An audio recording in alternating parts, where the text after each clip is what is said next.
안녕하세요. 배성만입니다. 이 강좌는 서울대학교 한국경제혁신센터의 협력을 통해 한국경제와 K학술학산연구센터에서 기획하여 한국경제의 혁신과 미래라는 주제로 준비한 대다명 특별 강좌입니다. 2021년 가을에 서울대 경제학부에 재직하시는 8분의 교수님들께서 현재의 한국 경제를 다양한 각도에서 진단하고 지속 가능한 성장을 위해 어떠한 정책 혁신을 해야 할 것인지에 대해 매일경제신문과 릴레이 인터뷰 형식으로 의견을 피력하셨고, 이것을 한국경제혁신센터 주도로 정리하여 연말에 혁신의 시작, 한국 경제의 성장 잠재력을 어떻게 다시 끌어올릴 것인가 라는 책으로 발간하였습니다.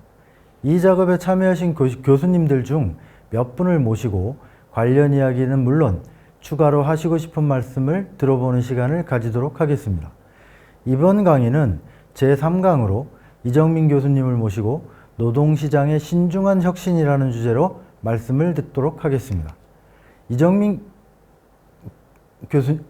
교수님은 이 특별 강좌의 토대가 되는 저서 혁신의 시작, 한국 경제의 성장 잠재력을 어떻게 다시 끌어올릴 것인가에서 동일한 제목의 제5장을 집필하셨습니다.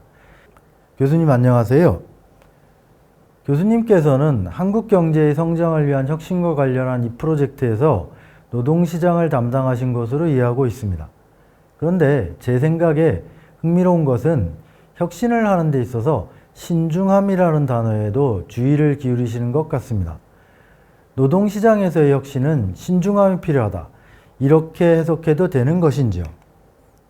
안녕하세요. 이정민입니다.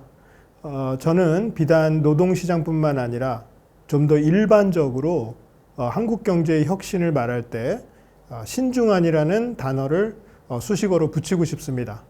어떤 분들은 혁신이라는 것이 과거의 것을 파괴해야만 나오는 것인데 혁신이 신중해야 한다라고 하는 것이 모순이 아닌가라고 생각하실 수 있는데요. 제가 이렇게 주장하는 데는 크게 봐서 두 가지 이유가 있습니다.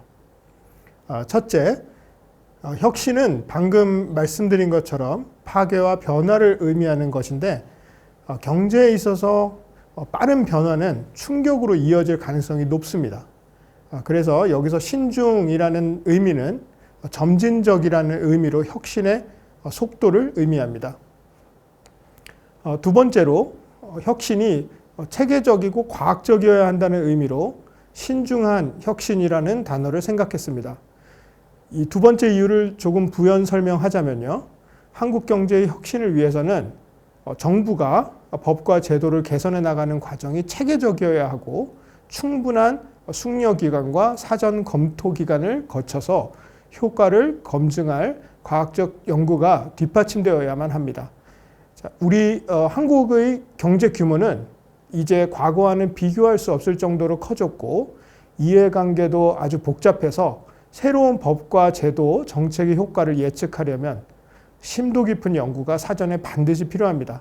더 이상 선진국의 사례를 모방하는 식의 혁신은 불가능하다고 생각합니다. 그러면 한국 경제의 혁신과 관련하여 노동시장이 갖는 의미가 무엇이라고 할 수 있을까요? 한국 경제의 혁신에서 노동시장이 갖는 의미는 매우 큽니다. 많은 분들은 여기서 노동시장의 경직성이 혁신의 걸림돌이라고 지적을 하실 텐데요. 그것도 어느 정도 맞는 말입니다만 저는 그것보다 좀 더 근본적인 점을 먼저 지적드리고 싶습니다. 노동시장이라는 곳은 인적 자본이 적재적소에 배분되는 곳입니다. 따라서 노동시장은 인적 자본을 빼놓고 말할 수가 없는데요. 잘 아시다시피 그동안 한국의 경제성장은 인적 자본의 성장을 바탕으로 이루어져 왔습니다. 그리고 그 이면에는 교육이 있습니다. 그동안 한국의 교육 시스템은 아주 성공적이었습니다. 우선 교육에서 낙오자가 많은 다른 나라들에 비해서 우리나라의 경우에는 국민 전체의 평균 교육 수준을 끌어올리는데 세계적으로 유례를 찾아볼 수 없을 정도로 매우 성공적이었습니다. 저는 이러한 질 높은 대중교육의 성공이 한국의 고도성장을 이끈 근본적인 동력이었다고 생각합니다. 고도성장에 필요했던 양질의 노동력을 교육 시스템에서 잘 제공했던 것이죠.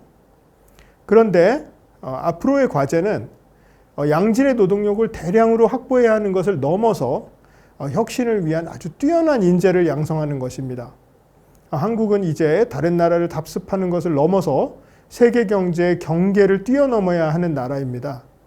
이를 위해서는 세계적인 리더가 될 수 있는 혁신적인 인재가 필요하다고 생각합니다. 혁신적인 인재가 필요하다고 한다면 노동시장이라는 것이 인적 자본을 생산하고 적재적소에 배분되는 곳이라고 하셨으므로 우선 현재 한국 노동시장의 특징과 문제에 대해 진단해 볼 필요가 있어 보입니다. 네, 그렇습니다. 한국 노동시장의 특징으로 우선 첫 번째는 한국은 다른 나라에 비해서 소규모 영세기업이나 자영업자 집단이 노동시장에서 차지하는 비중이 매우 크다는 것입니다. 통계를 보자면 전체 근로자의 약 4분의 1이 임금 근로자가 아닌 비임금 근로자이고 이 중 대부분이 안타깝게도 영세한 자영업자입니다. 여기에 이들에게 고용되어서 일하고 있는 임금 근로자까지 합치면 전체 노동시장의 40%를 차지하고 있습니다. 즉 영세한 사업체에서 일하는 사람이 전체 근로자 10명 중 4명이나 된다는 것입니다. 이 집단은 작은 경제적 충격에도 취약하다고 할 수 있는데요. 이러한 점이 한국 노동시장의 구조적 문제점 중 하나라고 저는 생각을 합니다. 이어서 한국 노동시장의 두 번째 특징은 남녀 간 임금 격차가 다른 나라에 비해서 상당히 크다는 사실입니다. 그런데 이거를 연령대별로 보자면은 20대나 30대 초반의 경우에는 남녀 임금 격차가 그리 크지 않습니다. 남녀 임금 격차는 따라서 결혼이나 출산과 밀접한 관련이 있습니다. 여성 고급 인력이 많이 양산되고 있는 지금 상황에서 경력 단절 등으로 경제활동 참가율도 떨어지고 그로 인해서 임금 격차도 크다는 사실은 남녀 평등의 문제를 넘어서서 국가 전체의 효율성의 문제로 이어지고 있다고 생각합니다. 저는 이렇게 영세 자영업자의 높은 비중과 남녀 임금 격차를 우리나라 노동시장에서 중요한 두 가지 특징으로 꼽고 싶습니다. 언론 등을 통해 피상적으로는 알고 있었지만 교수님 말씀을 들으니 모두 만만치 않은 문제들인 것으로 보입니다. 노동시장에서 최근 대두되는 중요한 문제들도 있어 보입니다만 어떻게 생각하십니까? 최근 한국은 물론이거니와 전 세계적으로 대두되고 있는 문제로서 플랫폼 노동 문제가 있습니다. 기술 발전과 함께 등장한 새로운 형태의 노동인데 1분 단위로 계약이 형성되기도 하고 종료되기도 하고 근로시간이나 사용 방식이 매우 유연한 형태의 새로운 노동이라고 할 수 있습니다. 통계를 보면 코로나19 이후에 빠르게 증가하고 있고 한국의 경우에는 약 50만 명 정도 이 플랫폼의 노동자로서 종사한다고 추산됩니다. 미국의 한 연구에 따르면 부업으로 종사하는 인구까지 합치면 전체 노동자의 약 30%가 이 플랫폼 노동자라고 합니다. 문제는 이 플랫폼 노동이 기존의 제도하고 잘 맞지 않는다는 것입니다. 이 플랫폼 노동은 기술 발전의 속도와 추세를 볼 때 계속 성장할 것으로 보입니다. 근로자 입장에서는 플랫폼 노동의 유연성 가치를 높게 평가합니다. 근로 형태가 유연하고 진입이 용이하다 보니까 플랫폼 노동자들은 다른 산업의 종사자에 비해서 매우 이질적인 구성을 가지고 있습니다. 전통적인 기업에서는 비슷한 근로자를 선발하고 이들은 이 짜여진 근무 스케줄에 맞춰서 일을 하지만 플랫폼 노동의 경우에는 근로시간, 즉 각자 얼마나 일할 것인지 또 언제 일할 것인지를 보면은 근로자들마다 다 가지각색입니다. 그런데 이들을 법이나 제도로 규제를 하려고 한다면 노동에 대한 표준화 과정이 필요합니다. 그런데 이 플랫폼 노동자의 경우에는 근로자 집단이 너무 이질적이기 때문에 법과 제도의 확립 자체가 매우 어려운 상황입니다. 최근에 노동시장에 나타난 이슈를 한 가지 더 말씀드리자면 코로나19 이후의 노동시장 문제를 생각해 볼 수 있습니다. 예를 들자면 코로나19 이후에 어쩔 수 없이 많은 사람들이 재택근무를 하게 되었는데요. 재택근무를 해보니 생산성이 나쁘지 않다는 경험을 하게 되었고, 따라서 앞으로 기업들이 근로 형태의 유연성을 이런 방향으로 추구하지 않을까 하고 저는 예상합니다. 또 다른 이야기지만 이 재택근무 가능 여부가 새롭게 노동시장 불평등의 원인으로 떠오르고 있습니다. 재택근무 가능 여부가 남녀에 따라서 차이를 보이기도 하는데요. 이는 성별 불평등의 문제라기보다는 여성이 아무래도 비대면 근무가 어려운 그런 서비스업에 더 많이 종사하기 때문에 생기는 문제라고 생각합니다. 코로나19 관련 이슈 중에서 직접적으로 성별 불평등과 관련된 이슈로는 가사노동 부담 문제가 있습니다. 코로나19 이후에 시장이나 공적 기관이 담당하던 육아와 가사노동 서비스를 이용하지 못하게 되면서 가정에서 누가 이런 추가적인 가사노동을 부담하느냐라는 것이 문제가 나타났습니다.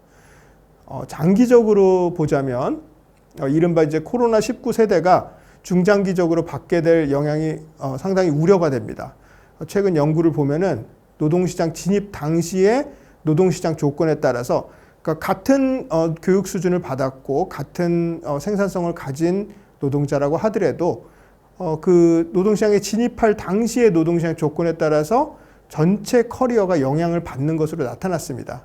예를 들어서 경기 불황기에 노동시장에 진입한 코호트와 호황기에 진입한 코호트를 비교해 보면은 불황기에 진입한 코호트의 청년들은 이 시간이 많이 지난 후에도 상대적으로 임금도 낮고 결혼하는 비율도 낮았습니다.